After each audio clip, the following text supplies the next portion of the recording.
नमस्कार। एबीपी गंगा के digital bulletin में आपका स्वागत है।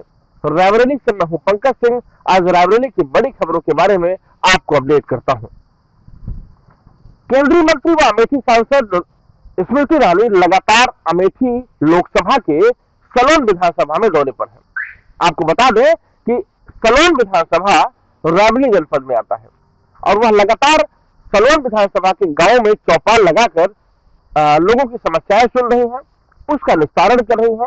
और आज स्मृति ईरानी सलोन में आयोजित एक कार्यकर्ता सम्मेलन और टिफिन बैठक में भाग ली।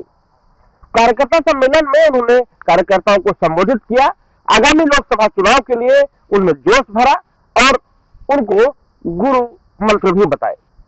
आपको बता दें कि टिफिन बैठक का जो ध्येय था वो कार्यकर्ताओं को आपस में सामंजस्य और आपसी मतभेद को दूर करके एक साथ बैठकर और पूरे जोश के साथ काम करने का ये उद्देश्य रहा है। टिफिन बैठक में जो कार्यकर्ता थे वो अपने घरों से टिफिन लेकर आए थे। उसमें अलग अलग तरीके का जो घर में भोजन बनता है वो भोजन लेकर आए थे और सब साथ बैठकर एक दूसरे के साथ एक दूसरे के भोजन को शेयर करके भोजन किया। तो इस तरह स्मृति ईरानी ने कार्यकर्ताओं को आपसी मतभेद को भुलाकर एक साथ बैठकर पूरे जोश के साथ काम करने की नसीहत भी दी और कार्यकर्ताओं में काफी जोश भी दिखा। वहीं स्मृति ईरानी ने साफ बताया कि हाल फिलहाल इस जो विधानसभा है, जो सलोन विधानसभा है, उसमें 7वां दिन है और इन 7 दिनों में 319 बूथों का उन्होंने भ्रमण कर लिया है और वहां पर लोगों से मिलकर उनकी समस्याएं सुनकर उसके निस्तारण का निर्देश भी दिया है। इस तरह स्मृति ईरानी लगातार रायबरेली के सलोन विधानसभा में दौरे कर रही है, जो निश्चित तौर पर लोगों के लिए एक प्रेरणा भी बन रही है और साथ में कार्यकर्ताओं में जोश भरने का काम भी कर रही है। केंद्रीय मंत्री का लगातार दौरा जो रायबरेली के विधानसभा में आता है, सलोन विधानसभा में आता है और सलोन विधानसभा अगर लोकसभा की बात की जाए तो वो अमेठी में आता है। तो लगातार जो दौरे कर रही है उससे कहीं न कहीं एक कयास लोग लगा रहे हैं कि जहां पर सोनिया गांधी जो रायबरेली की सांसद है वो जीतने के बाद यहां पर दिखाई नहीं देती है, जनता के बीच जाकर उनकी समस्याएं सुनना, उनके दुख दर्द को बांटना और उनकी समस्याओं का निस्तारण करना तो बहुत दूर की बात है। तो पहले जो पूरे प्रदेश में 2 ऐसे लोकसभा थे जिनको गांधी परिवार का गढ़ कहा जाता था। कहा जाता था कि यहां पर कोई परिंदा पर नहीं मार सकता है, लेकिन स्मृति ईरानी ने राहुल गांधी को हराकर एक जो किला था कांग्रेसी परिवार का, गांधी परिवार का, उसको तोड़ दिया। जो दूसरा किला रायबरेली है भी, जहां का की वर्तमान सांसद सोनिया गांधी है, जो यहाँ पर अभी आती नहीं है, लोगों के बीच मिलती नहीं है, रायबरेली में ही, क्योंकि जनपद तो रायबरेली ही है और रायबरेली का जो विधानसभा सलोन है तो ये भी नहीं कह सकता कि रायबरेली में अपने लोकसभा छोड़कर वो रायबरेली उसमें आ रही है, क्योंकि वो रायबरेली जनपद में आता ही है लोकसभा, जो विधानसभा है आपका सलोन। तो वहां पर वो दौरा करके निश्चित तौर पर इस जनपद के लोगों को एक संदेश भी देने का काम कर रही है कि मैं एक सांसद हूं जो लगातार जनता के बीच में हूं। अमेठी जनपद की जो विधानसभा है वहां तो हूं ही, जो रायबरेली जनपद की विधानसभा सलोन है जो अमेठी लोकसभा में आती है, मैं वहां भी लगातार उनके दुख दर्द सुन रही हूं, उनके बीच में हूं। तो निश्चित तौर पर एक मैसेज जरूर जाएगा जनता के बीच में, जाएगा नहीं बल्कि जा रहा है कि एक सांसद है जो बगल के जिले की है, वो लगातार रायबरेली में भी दौरा कर रही है, उनकी समस्याएं सुन रही लोगों की। वही एक जो रायबरेली की सांसद है सोनिया गांधी, जिनको लोगों ने चुना, वो पिछली बार भी उनका ना के बराबर आना हुआ था और इस बार भी वो अभी तक किसी दौरे पर नहीं आई है। चुनाव नजदीक आ रहा है, अब देखना यह है कि सोनिया गांधी चुनाव लड़ती है या फिर प्रियंका गांधी। हालांकि प्रियंका गांधी के संकेत ज्यादा मिल रहे हैं कि रायबरेली से चुनाव लड़े, लेकिन निशाना स्मृति ईरानी का भी रायबरेली हो सकता है, क्योंकि उन्होंने कहा भी है कि आगामी लोकसभा चुनाव में जो 2024 का लोकसभा चुनाव है उसमें रायबरेली में भी कमल खिलेगा। तो कहीं न कहीं कांग्रेस के लिए संकट का विषय है और चिंतनीय, इसको कांग्रेस को चिंतन भी करना चाहिए कि अगर इस तरह से चीजें रही तो जो किला, दूसरा किला बचा हुआ है, अभेद्य किला इसको मानते हैं, उसको भेदने में बहुत मेहनत भाजपाइयों को नहीं करनी पड़ेगी।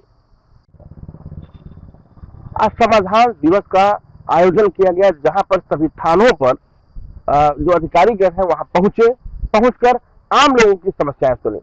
आपको बता दें कि जिलाधिकारी माला श्रीवास्तव, पुलिस अधीक्षक आलोक प्रियदर्शी शहर कोतवाली में आज मौजूद रहे। शहरी क्षेत्र में इस एरिया में आने वाली जितनी समस्याएं हैं उसको उन अधिकारियों ने सुनने के बाद तत्काल प्रभाव से वहां मौजूद अधिकारियों को, मातहतों को निर्देशित किया कि तत्काल प्रभाव से उसका निस्तारण किया जाए।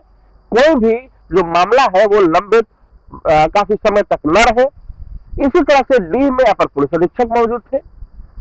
भदोकर की बात की जाए तो सीओ सिटी वंदना सिंह मौजूद थी। तो जो अधिकारी हैं वो सभी थानों पर आज मौजूद रहे।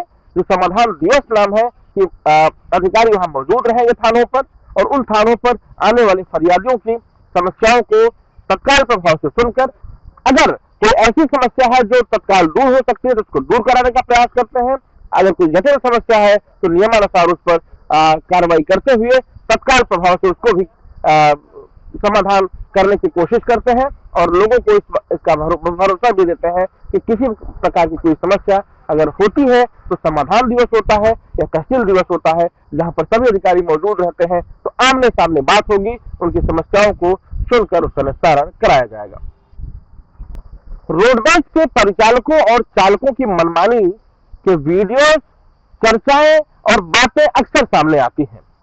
आपको बता दें कि ऐसा ही वीडियो रायबरेली में भी वायरल हो रहा है, जिसमें एक युवती लगातार उस परिचालक से कह रही है कि हमें आप टिकट दे दीजिए, लेकिन वह व्यक्ति टिकट देने को तैयार नहीं था।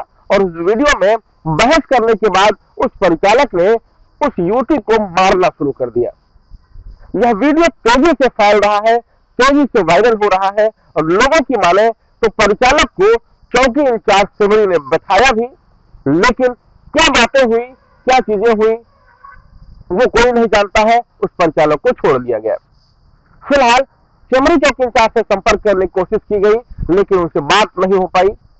तो इस तरह से जो परिचालक है वो परिचालक लगातार इस तरह की बातें सामने आती है कि अगर कुछ दूर जाना है, 10-20 किलोमीटर जाना है या कहीं दूर उस तरह भी जाना है, तो वो यात्रियों को ऐसे बैठा लेते हैं, उनसे पैसा ले लेते हैं और टिकट नहीं देते हैं।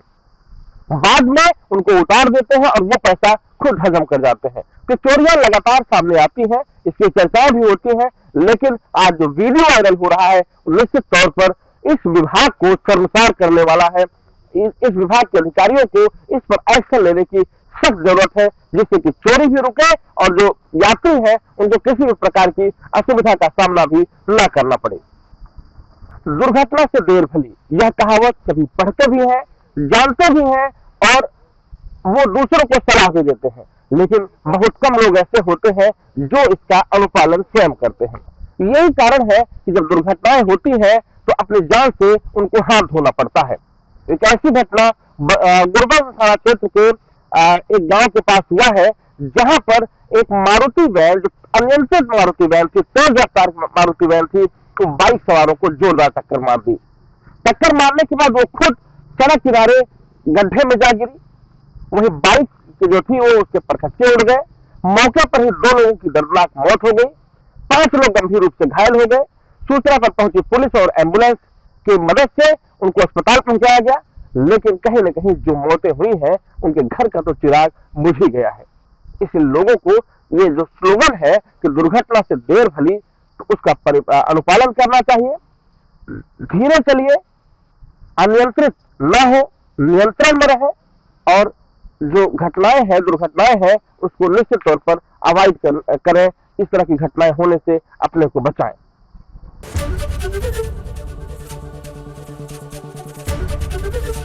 एबीपी गंगा, खबर आपकी, जुबान आपकी।